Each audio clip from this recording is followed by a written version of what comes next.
Okay, eigen values and eigen vectors. Okay, so let's see how to so we know what is eigen values and eigen vectors. So both the input and output will have to have the same direction. Okay, so it's like when ax is equal to b, then x and b has to have the same direction. If they are going to have the same direction but the magnitude can be different, okay, then what can I say? If it's going to have the same direction but the magnitude can be different, can I write b as lambda x? Say for example for special uh, because that's not true for all x, only for special x. Okay, for some special x, okay, let's call that as x star, then b is equal to lambda into x star. Okay, then if I substitute that, ax star is equal to lambda x star. Okay, where x star is the eigenvector and the lambda is the eigenvalue, which is nothing but how much it's been scaled. Okay, fine. Now if this is the case, okay, then what is lambda and what is x star is the solving for eigenvalue and eigenvector. So which means this lambda and x star are corresponding to a. Okay, so it is a property of a. Okay, now so let me rewrite this equation as ax star minus lambda x star is equal to, what is this 0? 0 a number or a, it's a vector. Okay, so let me put it like this to denote that it is a number. Okay, sorry, it's a vector. Okay, okay, now so here I have x star and here I have x star. Can I take x star commonly? So minus lambda x star, which is equal to 0 vector. Okay, can I write it like this? Okay, here if you notice, a is a matrix. What is lambda? It's a scalar. So can I do this operation? So what I have, no, all I have to do is put an I. Okay, so then it is a valid operation. Okay, now uh, so now let me call this entire thing as some capital B. So B into x star is equal to 0. Okay, so now the thing is, B is some matrix. Okay, I'm multiplying that matrix on x star and I'm getting 0. Okay, 0 vector. If so, when then what is that x star?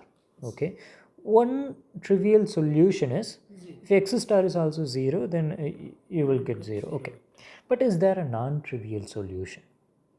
Okay, so that's what we need to look for. Yes, trivial meaning it's very obvious kind of thing. Okay, you just put everything 0, you will obviously get 0. But to get a non-trivial solution, you need to do some analysis, right? So that's what very obvious. That's why it's called non-trivial. Okay, okay, so now the non-trivial solution is what we are interested in. How to calculate the non-trivial solution? The thing is, when do we have a non-trivial solution? We need to check first. Okay, so what is the condition to say whether we have a non-trivial solution?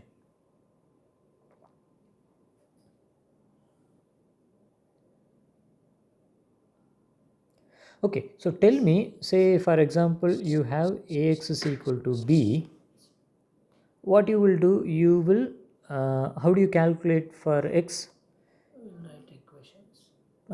Okay, so you will do some Gauss elimination or something. Very crude method is you calculate A inverse. Okay, then x is equal to A inverse B. Okay, and what is this A inverse? How do you calculate this A inverse?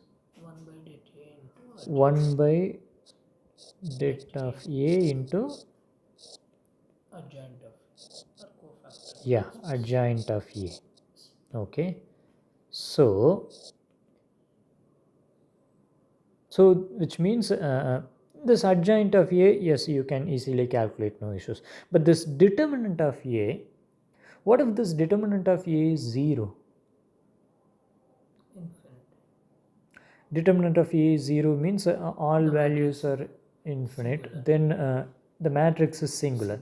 So if the matrix is singular, then the inverse doesn't exist. Later we will see what is inverse, but right now the inverse doesn't exist. Okay, so when the inverse doesn't exist, then there will be some non-trivial solution. Okay, so which means so if the non-trivial solution is there, Okay. then the determinant of B has to be 0. But what is B? A minus lambda. So determinant of A minus lambda I should be 0 for some lambda. If this has to be 0, then what is lambda? Okay, so that's how we calculate the eigenvalues. Once we calculate the eigenvalues, you will substitute it in this equation and calculate. Yeah, okay, so this is how you have got this condition. Okay, okay, so for the problem 2112, what are the eigenvalues and eigenvectors you have got? For lambda 1 is equal to 1 and the corresponding eigenvectors are k comma minus k. 1 comma minus 1. Okay, or let's say k comma minus k. Okay, and for lambda is equal to 3 k comma k. K comma k. Okay, so once again in GeoGebra we will check whether we are getting this lambda 1 and lambda 2 and also the corresponding eigenvectors. Okay.